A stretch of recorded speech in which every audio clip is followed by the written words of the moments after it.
Tuan-tuan dan puan-puan yang saya hormati sekalian, apa khabar semua? Boleh tahan sedikit lagi? Alhamdulillah, saya panjatkan syukur kehadrat Allah Subhanahu wa taala kerana pada malam ini dapat berada di sini dalam siri kempen pilihan raya kecil di Pelangai ini untuk membantu agar calon kita Cikgu Kasim terpilih sebagai wakil rakyat Pelangai pada 7 hari bulan yang akan datang ini. Mungkin saya dah tak banyak modal nak cakap pada penghujung ini. Mungkin mendokok tambah daripada apa yang telah pun disampaikan oleh rakan-rakan yang terdahulu. Pertamanya tentang pentingnya pilihan raya di Pelangai ini, iaitu untuk menentukan kita dapat memilih seorang wakil yang kita boleh percaya untuk memimpin kita di kawasan Pelangai untuk tempoh beberapa tahun ke hadapan ini. Perikatan Nasional telah membuat keputusan untuk meletakkan Cikgu Kasim di sini. Dan saya sebagai pengurusi Perikatan Nasional mengharapkan sokongan yang sepenuhnya daripada lebih kurang 16,000 pengundi yang ada di sini. Boleh ke tidak? Slow je. Boleh ke tidak? Alhamdulillah. Jadi saya tak payah cakap panjang. Tetapi yang saya nak menceritakan sedikit ialah soal UMNO. Pasal saya sudah lama menjadi ahli UMNO sejak tahun 1972 dulu. Dan pada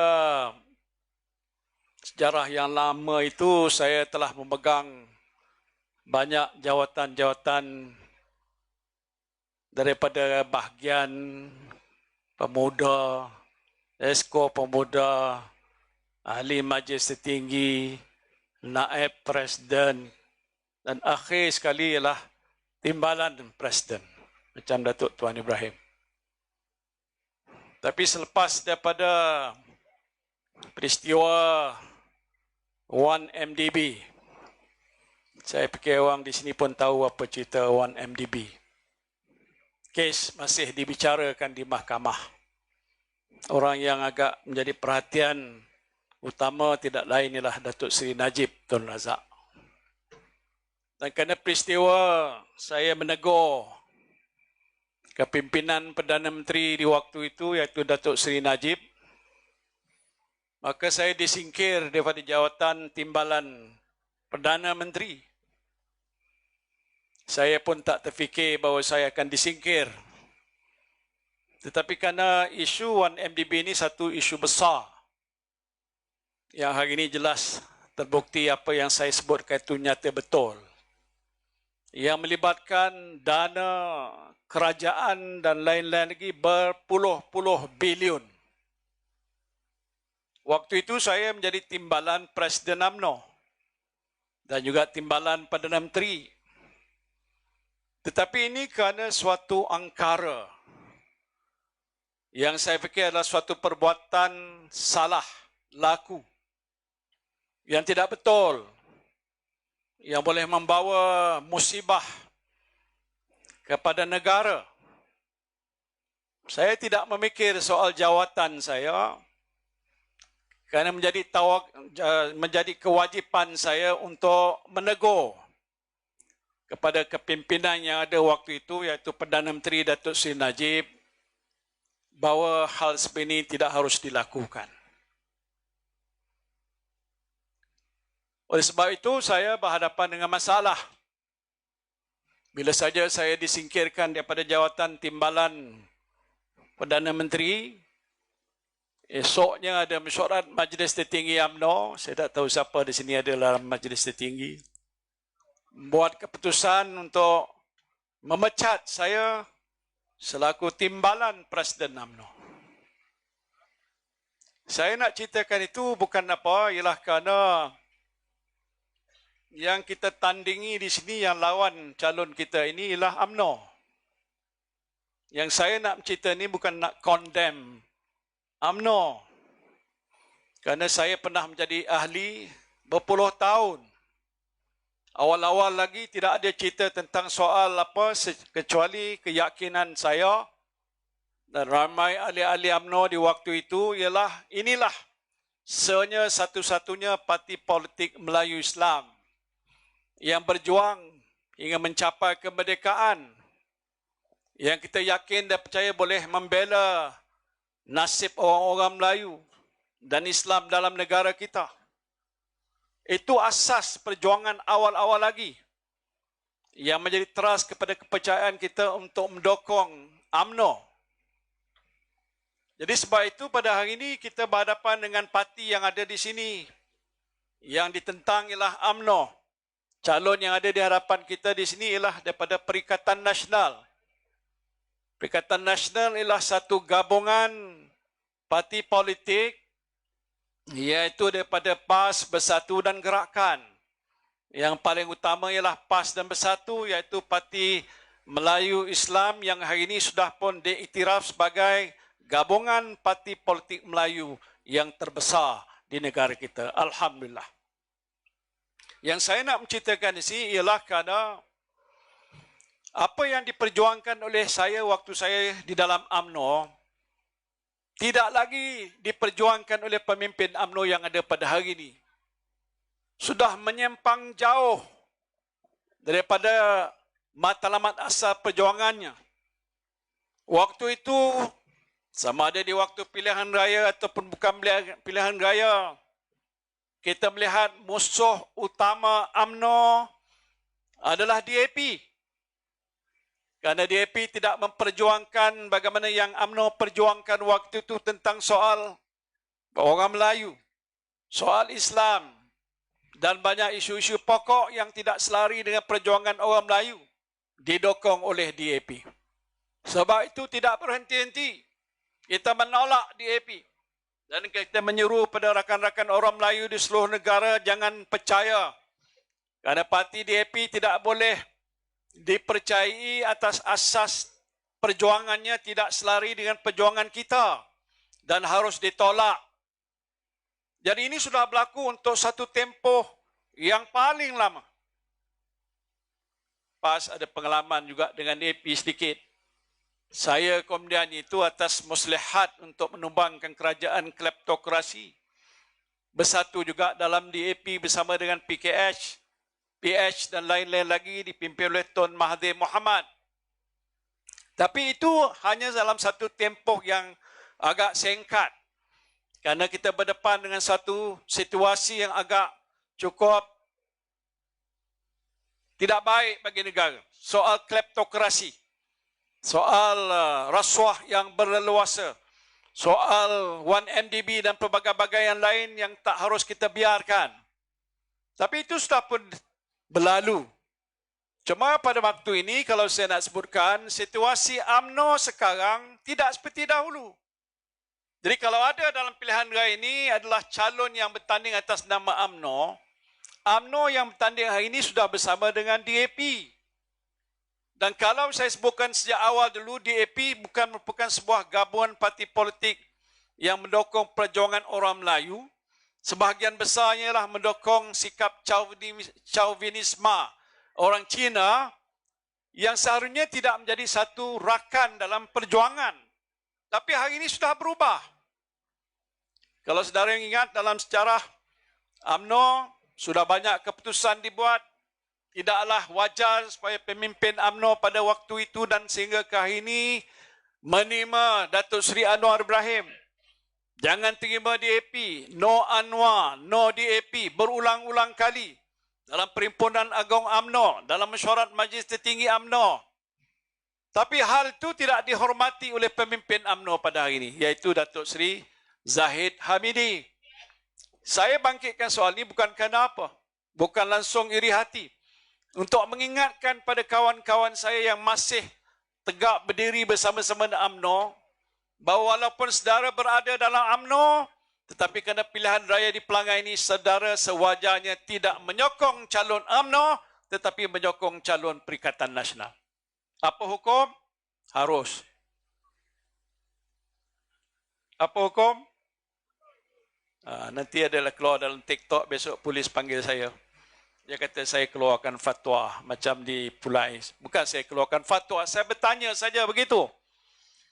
Kerana keadaan sudah jauh berbeza, macam langit dengan bumi. Dan oleh sebab itu dalam situasi keadaan yang ada pada hari ini, sewajarnya orang-orang Melayu sedar. Ahli-ahli UMNO tak apalah duduk di situ kekal sebagai ahli UMNO. Tapi tidak akan menyokong pemimpin yang ada dalam UMNO pada hari ini, tetapi menyokong Perikatan Nasional sebagai wadah perjuangan masa depan orang Melayu kita. Ini adalah suatu tanggungjawab yang saya fikir harus dilaksanakan. Soal keduanya, saudara, pada hari ini masalah kita. Ya, pilihan raya ini pilihan raya kecil. Dia tidak akan mengubah situasi di peringkat negeri ataupun di peringkat negara. Tetapi dalam situasi dan keadaan yang kita berada sekarang pun, kita berhadapan dengan masalah yang cukup rumit. Sewaktu disebutkan tadi, saya memimpin negara sebagai Perdana Menteri. Waktu mana berlaku suatu wabak yang tidak pernah terduga dalam sejarah di dunia, hatta di Malaysia, iaitu COVID-19. Tak ada tempat yang boleh saya rujuk untuk dapatkan nasihat bagaimana kita nak menguruskan soal penyakit COVID-19. Tak ada pakar, tak ada doktor ataupun pihak yang dikatakan tahu tentang cara nak menguruskan wabak COVID-19. Bukan saja di Malaysia, di seantero dunia tidak ada pakar.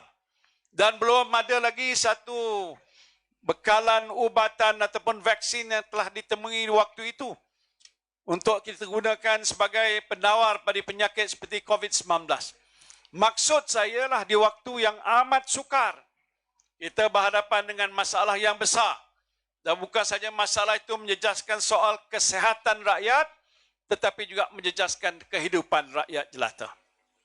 Tetapi kerana ini masalah, musibah, krisis yang melanda negara kita pada tahun 2019 dan 2020, awal-awalnya itu. Dan waktu itu kerajaan PN yang saya pimpin diberikan amanah untuk menguruskan negara. Dalam keadaan yang sukar itu, kita mencari jalan dan ikhtiar bagaimana nak menyelesaikan masalah ini. Saya tak boleh rujuk pada sesiapa. Tetapi pendekatan yang kita ambil ialah kita bersidang, berbincang setiap hari dan malam. Apakah cara dan gaya dan pendekatan yang harus kita ambil untuk membantu menyelesaikan masalah. Kita buat keputusan sebagai contoh pada 16 hari bulan Mac tahun 2020. Datuk Saifuddin ada dalam kabinet. Di mana di waktu itu kita buat keputusan supaya kita mengadakan PKP, kawalan pergerakan di seluruh negara, termasuklah juga di sini. Tidak membenarkan rakyat keluar untuk bekerja, semua tutup untuk mengelakkan daripada wabak COVID itu melanda seluruh rakyat jelata yang boleh menyebabkan kematian. Kita putuskan pada 18 hari bulan. Mesyuarat Kabinet bersidang pada 16, putusnya pada 18, kita kenakan PKP di seluruh negara. Soal yang saya nak sebutkan sini bukan soal apa tindakan yang saya buat. Ialah bagaimana menguruskan keadaan krisis yang melanda negara waktu itu supaya rakyat terselamat dan nyawa rakyat tidak terkorban dan ada makanan disediakan di atas meja. Sebab itu dalam tempoh sebegitu, sebelum saja kita mengenakan PKP, saya dah panggil dulu Menteri Keuangan yang saya lantik, Datuk Tengku Zafrul.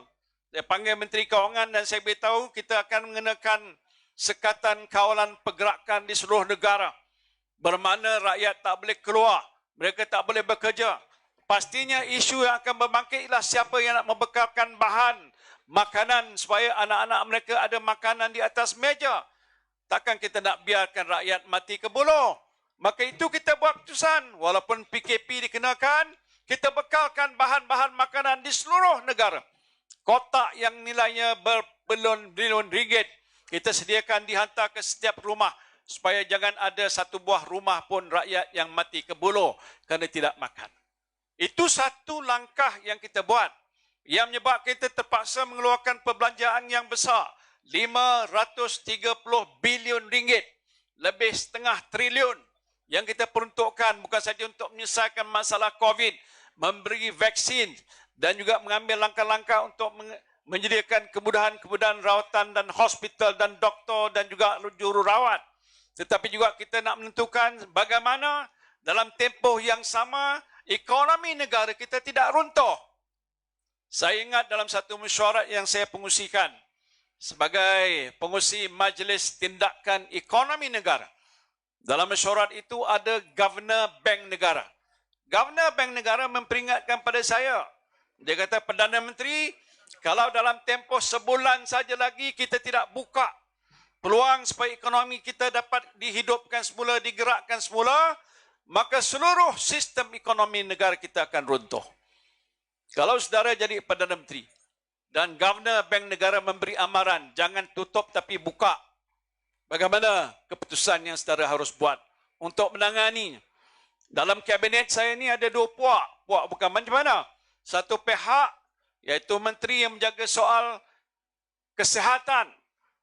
Ada dua menteri yang jaga. Satu Dato' siapa nama ni? Adham Baba, Menteri Kesihatan, dan seorang lagi KJ, Menteri Sains, Teknologi dan Inovasi, Mosti.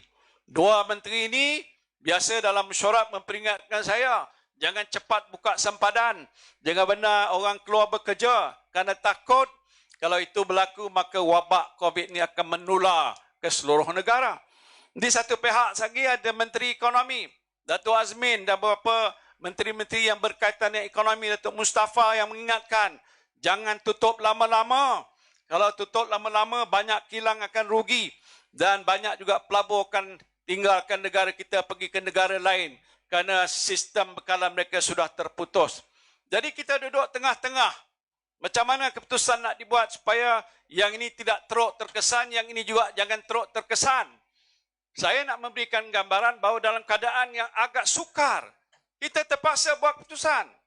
Dan akhirnya nampaknya keputusan kita itu berkesan. Hari ini World Health Organization, Pertubuhan Kesihatan Dunia, iktiraf bahawa Malaysia adalah antara negara yang paling berjaya menguruskan COVID-19 sejak beberapa tahun yang lepas. World Bank ataupun Bank Dunia memberikan pengiktirafan bahawa dalam keadaan yang sukar, Malaysia telah dapat memulihkan ekonomi, menyampaikan bantuan pada rakyat dalam tempoh yang segera. Belum selesai satu bantuan, besoknya datang lagi satu bantuan, datang lagi satu bantuan.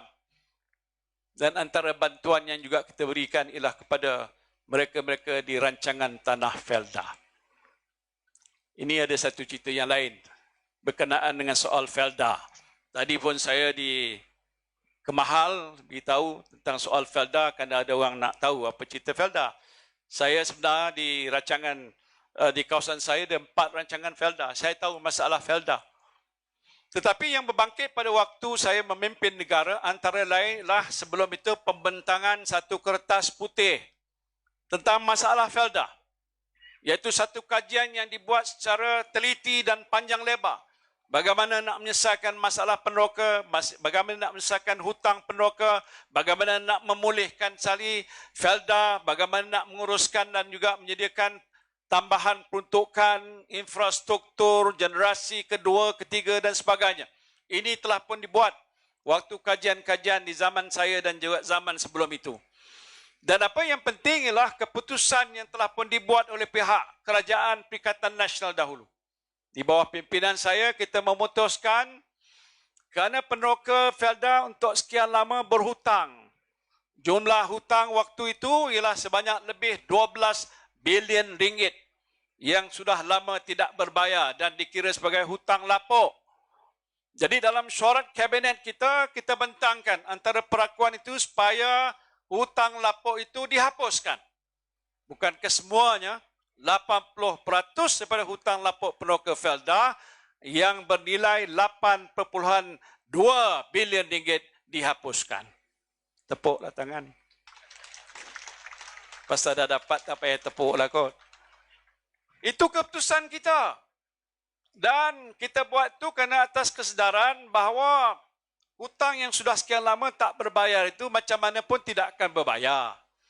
Kita dah tahu dah bertukar daripada generasi pertama, sudah tukar ke generasi kedua. Tanah diambil alih oleh pewaris, lepas tu hasil yang agak merosot dan banyak faktor-faktor yang lain yang menyebabkan kalau kita berterusan dengan keadaan hutang yang tak berbayar, memang tidak akan berbayar sampai bila-bila. Sampai orang yang jadi penuka asal pun sudah meninggal dunia, masih terbeban. Tak tahulah sama ditanya waktu sudah meninggal sama ada hutang sudah bayar atau tidak. Saya tak nak berita soal itu. Tapi ini satu daripada perkara yang agak merondong nasib penuka Felda di seluruh negara. Oleh sebab itu kita buat keputusan, kita hapuskan 8.2 bilion. Dan itu telah pun dilaksanakan. Tetapi bukan setakat kita menghapuskan hutang lapuk penuka, kita memikirkan juga berdasarkan pada perakuan yang telah dibuat berkenaan kedudukan Felda. Bagaimana Felda ini nak disusun balik, ditadbir semula, diatur semula, supaya hasil pengeluarannya dapat meningkat. Masalah FGV, di mana peneroka Felda memiliki saham di situ yang sudah merosot dan penguasaan waktu itu hanya lebih kurang 30% daripada equity FGV dipegang oleh peneroka Felda. Maka selepas daripada itu kita ambil langkah untuk peneroka Felda memiliki semula lebih 80% nilai saham FGV. Itu ada keputusan dan telah pun kita laksanakan. Selain daripada itu, ialah kita menyediakan satu jumlah menerusi pengeluaran apa yang disebut sebagai sukuk bond, iaitu satu pinjaman yang dijamin oleh kerajaan yang diperlukan oleh Felda yang kita sebutkan sebagai sukuk bond. Ya, dan ini dibuat ialah untuk membolehkan Felda memperolehi dana untuk digunakan supaya pengurusan Felda dapat memajukan Felda, hasil pengeluarannya boleh meningkat dan lain-lain perkara boleh diselesaikan. Itu jumlahnya ialah 9.9 bilion ringgit. 9.9 bilion ringgit. Dan waktu saya, kita telah bersetuju dalam Jemaah Menteri supaya peruntukan sejumlah itu dan pinjaman sukuk bond itu dapat kita laksanakan dan telah pun dilaksanakan. Saya tidak nak bangkitkan apa isu yang telah bangkit antara saya dengan Datuk Seri Anwar Ibrahim, Perdana Menteri. Tetapi beliau yang bangkitkan. Bila beliau buat kenyataan baru-baru ini menyatakan bahawa sebenarnya bukan Muhyiddin yang menyelesaikan masalah hutang penuka, saya, Anwar Ibrahim yang menyelesaikan masalah. Muhyiddin dia pandai cakap saja. Saya bila dengar kenyataan Perdana Menteri itu, saya kata, apa pasal pula ni, terbiat ke dia? Atau sengaja dibuat, ataupun dia yakin bahawa sebenarnya saya tak membantu, yang membantu menyelesaikan masalah itu adalah beliau sendiri. Jadi oleh sebab itu saya mencari jalan untuk mendapatkan maklumat dan saya dah dapat kenyataan yang benar bila disiasat. Macam disebutkan tadi, saya tanya dengan Tan Sri Idris Jusoh, kawan lama saya, bekas menteri juga, yang saya lantik waktu itu menjadi pengurusi Felda. Saya tanya, Idris, ini yang telah disebut oleh Anwar Ibrahim, kata dia selesaikan masalah hutang. Betulkah? Tidak. Itu waktu kita dulu, Tan Sri kita yang selesaikan masalah. Habis dia kata gitu, entah macam mana dia dapat maklumat itu. Tentu sebagai Perdana Menteri, dia ada orang yang akan memaklumkan kepada dia. Dia tak tahu ke? Tak faham ke? Atau sengaja begitu keadaannya? Sehingga dia mencabar saya, mengatakan saya sudah berbohong. Kalau Tuan dah dicabar sebagai berbohong, macam saya dah kena fitnah, saya tak boleh buat diam diri, saya terpaksa mengambil tindakan undang-undang. Saya saman Anwar Ibrahim. Setuju tak? Yalah, setujulah. Pasal nak membuktikan saya tidak melakukan perkara yang disebut oleh Anwar Ibrahim. Lepas tu dia cabar saya. Dia saman saya pula. Macam mana tu? Itu hak dia lah. Masih ada di mahkamah, belum ditetapkan bila nak bicarakan. Tak apalah. Soal pokoknya sebenarnya ia dah selesai. Saya banyak kawan-kawan saya yang jadi peneroka. Ada juga ahli bersatu, ketua bersatu bahagian Senai. Saya biasa sebut nama dia, dia suka dia sebut nama dia. Nama dia Tosren bin Jarvanti. Jawa totok, betul. Kat sini ada orang Jawa kan. Saya, Tosren, kau dengar tak apa yang Anwar cakap tu? Yang dulu yang kita dah hapuskan hutang tu, dah hapus belum? Dah hapus lah, Tan Sri, dah lama dah. Tahun 2020, 2021 dah selesai dah semua sekali. Idris Yusof kata dah selesai. Menteri dia pun juga di parlimen. Azlina jawab di parlimen satu ketika dia dah selesai. Cuma yang ada baki agak 20% tu dia kata dah tak bolehlah dihapuskan begitu. Jadi dah selesai. Dan dijawab juga di parlimen. Kalau peneroka dah kata dah selesai, menteri dah kata dah selesai, pengurusi Felda dah kata selesai, takkan saya cakap bohong. Tetapi tak apa, yang mustahak peneroka sudah dapat nikmat daripada penyelesaian tadi. Di samping itu juga peneroka akan dapat daripada usaha yang kita lakukan untuk memulihkan Felda. Pasal Felda satu-satunya institusi orang Melayu yang terbesar di dunia. Tak tepuk tangan, tak apa. Penat dah malam. Berapa juta ekar tanah yang semuanya dipegang hampir 99% saya fikir orang Melayu. Ini khazanah yang terbesar yang dimiliki oleh orang Melayu mesti dipertahankan sampai bila-bila. Jangan dijual tanah ini. Kalau dibenarkan jual, habis besok. Orang Melayu akan hilang sebahagian hartanah yang ada di negara kita. Jadi ini sudah jadi satu institusi. Sebab itu bila ada isu dan masalah yang bangkit dalam rancangan Felda, siapa pun dalam kerajaan tak boleh memandang sepi. Tak boleh membiarkan kerana akan terjejas nasib lebih kurang 1 juta kalau tak silap saya keluarga yang ada dalam rancangan tanah Felda. Jadi penting kita cari jalan untuk menyelesaikan. Dan saya fikir di waktu Perikatan Nasional mentadbirkan negara, kita sudah mainkan peranan untuk membantu supaya situasi dan keadaan Felda akan bertambah baik. Sudah mula bertambah baik. Bila mana Tan Sri Idris Yusof maklum pada saya, lepas tahun lebih, apa yang telah pun dicadangkan dalam kertas putih dan diperakukan oleh jawatan kuasa khas di bawah Tan Sri Wahid Omar, dia dah maklum pada saya, Tan Sri sudah dapat dilihat, sudah ada pemulihan. Hasil dan keuntungan Felda sudah bertambah. Dan keadaan peneroka Felda seharusnya jauh lebih baik. Walaupun saya tahu masih banyak masalah dalam Felda. Masalah generasi kedua jangan sebut. Saya duduk di mana tadi mesti calon kita dah beritahu isu pembinaan rumah generasi kedua. Saya di rancangan di kawasan Pagoh ada 4 rancangan tanah. Saya cuba bantu tapi belum selesai. Sebahagian saja saya dah dapat bantu untuk menyediakan rumah untuk generasi kedua. Dengan syarat ada tapak tanah yang dipersetujukan oleh Felda diracik halus untuk dibagikan kepada anak-anak yang sewajarnya boleh duduk di situ dan meneruskan masa depan mereka di rancangan tanah Felda. Soal kedua, pembiayaan, macam mana nak biayai dan sebagainya. Ini besok menang kalah soal kedua, tapi kalau kita menang, kita cari jalan dan ikhtiar untuk bincang dengan pengurusan Felda. Bagaimana di kawasan rancangan tanah Felda yang ada di kawasan Pelangai ini. 3 kawasan utama. Isu utama soal seperti yang disebutkan tadi, iaitu soal generasi kedua, generasi ketiga dapat kita atasi dalam satu tempoh yang tidak terlalu lama. Ya, itu satu. Yang keduanya soal infrastruktur. Ya, mungkin masalah soal pekerjaan, soal harga, soal penerimaan di kilang Felda, macam-macam isu yang saya diberitahu memang dihadapi oleh para peneroka, kita akan cari jalan. Walaupun kita pembangkang. Mana tahu besok kita sudah jadi kerajaan, senanglah tugas kita. InsyaAllah. Mana tahu. Itu segalanya ketentuan pada Allah Subhanahu Wa Taala. Kita doa saja. Sebab itu Pelangai ni walaupun dikatakan PRK, pilihan raya kecil, tapi signifikannya besar. Macam contoh dalam masalah negara kita pada hari ini. Apa masalah utama? Saya dah buat kajian berkali-kali, tapi jawapannya sama je. Top of the list ialah masalah kos sara hidup. Betul tak? Kos sara hidup. Masalah inflasi yang melambung naik. Masalah harga barang yang tinggi. Masalah bekalan barang tak cukup. Tak pernah berlaku dalam negara kita apa yang berlaku baru-baru ini. Kalau kita tengok yang berlaku ini, macam berlaku di Somalia. Macam berlaku di negara-negara ketiga. Macam dia berlaku di negara-negara miskin seperti di Afrika.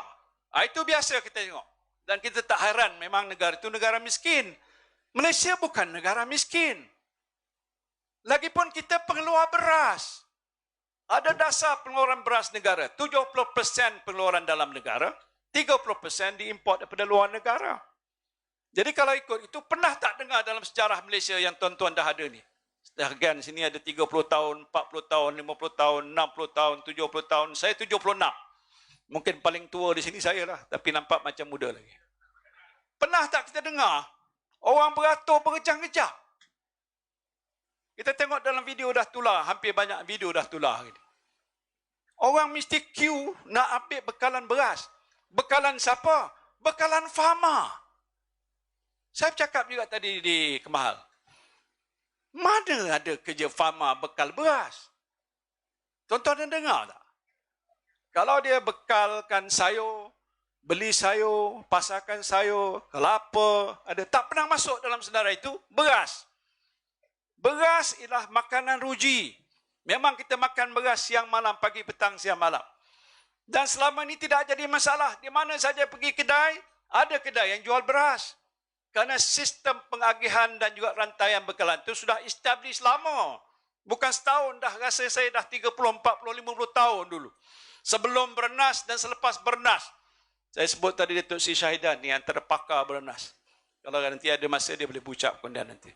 Tentang soal bekalan bernas. Tapi hari ini dibaca berita Haji Mat Sabu. Siapa dia tu? Menteri apa? Menteri Naik Lembu. Menteri Pertanian dan Keterjaminan Makanan. Oh, kan main susah nak sebut. Menyampaikan apa dia kata penerangan pada Perdana Menteri. Itu yang dimaklum pada saya. Ada kenyataan rasmi dikeluarkan. Memberitahu pada Perdana Menteri dia sedang menguruskan soal bekalan ni menerusi Fama. Dan tak ada kenyataan Perdana Menteri kata tak betul. Kalau saya waktu jadi Perdana Menteri kata betul lah kau ni. Tak boleh buat macam itu. Pasal apa? Bukan kerja Fama. Kalau Fama buat kerja ni dah tanggungjawab baru. Jadi kalau dia buat urusan ni, tiap-tiap hari dah lori dia tak angkut lagi sayur apa sekali, nak pergi kamera halian tak ada lagi dah. Pasal apa nak angkut beras? Jadi masalah pada petani-petani yang lain. Siapa nak bekal, siapa nak jual, siapa nak pasar, bekalan orang-orang kampung yang diurus menerusi bantuan daripada Fama. Oh, Fama jawab tak ada. Lori saya tak ada, pegawai saya tak ada, sekarang sedang uruskan kerana Mat Sabu suruh aturkan agihkan beras di seluruh negara. Macam mana? Saya sebutkan itu satu langkah bodoh. Jarang saya cakap orang bodoh. Saya tak boleh tahan tengok macam itu. Pasal ini tidak akan menjadi satu tindakan yang kekal. Sementara, sudah ada sistem pengagihan bekalan beras daripada Pernas. Dia dah beli beras daripada pengeluar-pengeluar beras tempatan. Tak cukup dia import daripada Vietnam, dia import daripada Thailand, dia import daripada Pakistan, dia import dulu daripada India. Dia dapatkan bekalan itu supaya bekalan beras negara mencukupi. Tak silap saya, Datuk Sri Syahidan, 2.2 juta metrik tan setahun. Yang terkini kata bekalan beras tempatan sudah merosot. Nak tahu kenapa pula merosot? Mungkinkah kerana cuaca dah berubah? Keadaan banjir ataupun keadaan tanah kering kerana tidak hujan, ataupun masalah harga baja yang mahal, ataupun benih-benih beras yang tak cukup dan sebagainya. Hasil pengeluaran beras dalam negara sudah merosot hampir 10% kurang daripada dahulu.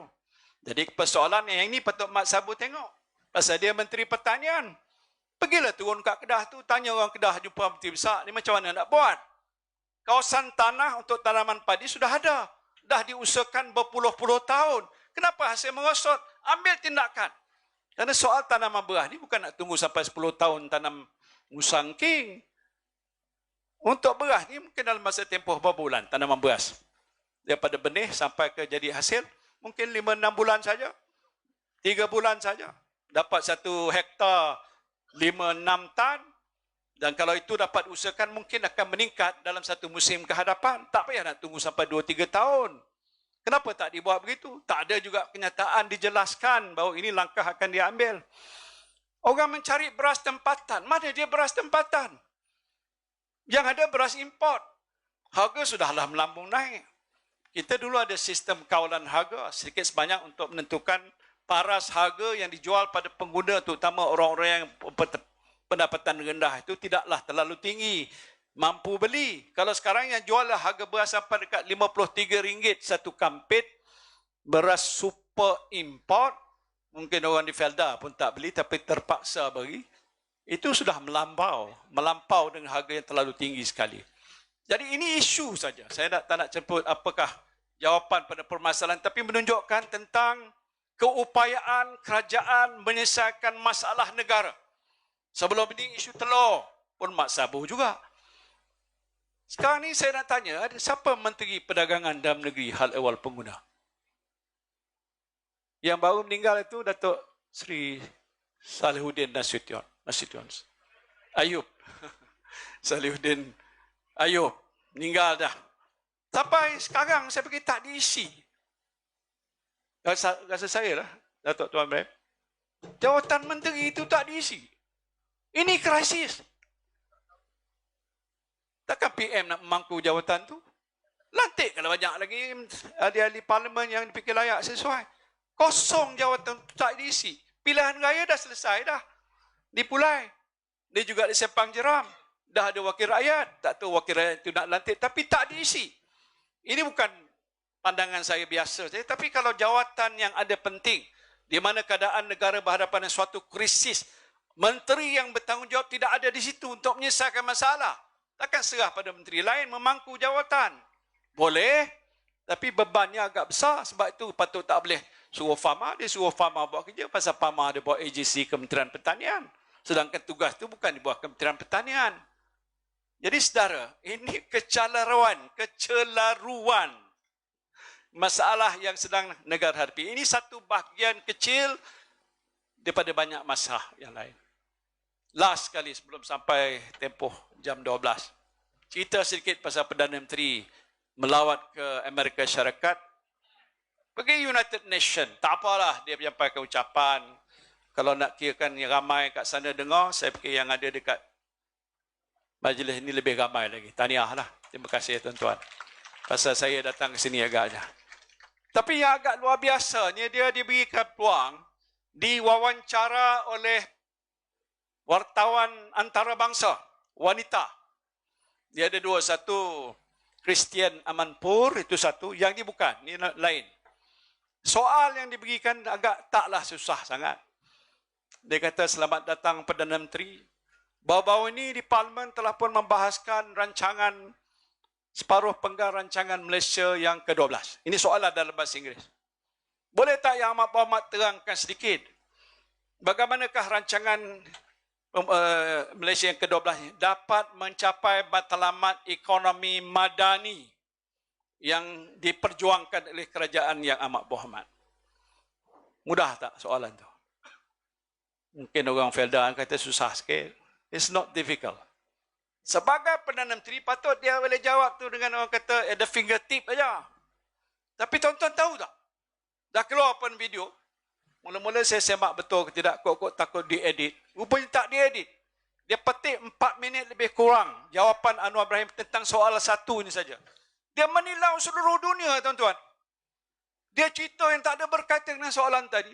Dia cerita hubungan dia dengan Mandela, dia cerita anak dia, cerita Titanic, tak apa benda, cerita tak tahu. Saya fikir Mak Saleh yang hadir itu bukan seorang, ramai. Tokoh-tokoh korporat di Amerika Syarikat, tokoh-tokoh besar, pemimpin-pemimpin negara yang ada kat situ. Dia jawab di hadapan satu majlis persidangan yang besar. Macam mana Perdana Menteri jawab macam itu? Saya malu mempunyai Perdana Menteri. Nama dia Anwar Ibrahim. Yang tak boleh jawab soalan budak tingkatan 6. Tak boleh jawab. Dia tanya juga tentang soal apakah usaha Yang Amat Berhormat buat untuk membantu kumpulan-kumpulan rentan di bawah B40. B40 ni tergolong daripada orang-orang yang miskin. Miskin tegar. Sebenarnya dah bukan B40, sekarang ni B60. Ramai yang jatuh miskin selepas COVID. Tak berjawab. Jadi menggambarkan seolah walaupun dia Perdana Menteri, cakap kalau kat sini bukan main hebat, buka mulutnya bohong, buka mulut bohong. Sekarang ni tak payah buka mulut atau dia dah bohong. Dia tak boleh jawab. Soalan-soalan sebegitu yang bagi saya menggambarkan kecetikan ataupun kurang pengetahuan tentang isu yang sedang dihadapi oleh negara. Itu satu dua soalan. Kalau soalan-soalan lain menggambarkan seolah dia tak tahu apa yang harus dilakukan. Dan ini yang rakyat Malaysia sedang melihat. Ada isu, ada masalah macam tak boleh selesai. Berapa lama lagi tuan-tuan nak tunggu? Dah 10 bulan dah. Boleh tahan lagi sebulan? 2 bulan lagi? 4 tahun lagi tahan ke? Tak boleh tahan. Saya tak nak cadang apa-apa, kita doa aja mudah-mudahan jatuh dia dan naiklah Perikatan Nasional. Mana nak tahu Allah kabulkan doa kita. Bukan masalah siapa nak jadi Perdana Menteri. Saya dah menyamah lah, dah tahu jadi Perdana Menteri. Ramai ni tokoh-tokoh lain boleh jadi Perdana Menteri, tak apa. Tapi soal pokok, selamatkan negara. Rakyat sedang menderita, menghadapi kesulitan, wang tak ada, tak cukup, barang mahal. Saya tak nak satu hari nanti isu ini akan melarat ke seluruh negara, semua orang dah tak tahan. Dan keadaan negara akan terumbang-ambing disebabkan kegagalan kerajaan untuk menguruskan masalah yang ada pada hari ini. Jadi tuan-tuan dan puan-puan, minta satu last sokong calon kita. Cuba bangun. Cikgu Kasim. Ini kita percaya dia boleh buat kerja ni. Menang di Pelangai, tambah satu sudah jadi 18 kursi. Tadi masa saya di satu majlis, ada pemberita tanya saya. Dia kata, saya dapat maklumat Tan Sri bahawa ada 4 adun di sebelah sana nak join Perikatan Nasional. Dia tanya ni. Ini saya bukan nak cerita bohong kan. Jadi apa saya jawab? Saya kata parti kita mengamalkan sikap terbuka. Kalau orang nak join yang kita, Alhamdulillah. Ta'al kata jemputlah. Dan kalau begitu keadaannya, besok dah terbentuk kerajaan Perikatan Nasional di Pahang. Menteri besar dah ada ke sini. Datuk Tuan Ibrahim Tuan Man. Saya pengurusi Perikatan Nasional mengatasi Presiden PAS untuk umumkan itu. Dah tersedia dah. Dia ahli parlimen dan dia juga adun di sini. Memang layak orangnya. Betul? Boleh, insya-Allah. Jadi tuan-tuan dan puan, terima kasih. Saya doakan mudah-mudahan 7 hari bulan yang akan datang keluarlah beramai-ramai. Peratusan keluar mengundi mesti sampai 99%. Boleh tak? Saya jamin kalau 99% keluar ataupun kalau tidak pun 90% Melayu keluar, maka calon kita akan beroleh kemenangan yang besar pada 7 hari bulan yang akan datang. Terima kasih. Wabillahi taufiq wal hidayah. Assalamualaikum warahmatullahi wabarakatuh. Perikatan Nasional. Perikatan Nasional. Perikatan. Takbir. Takbir. Takbir. Terima kasih.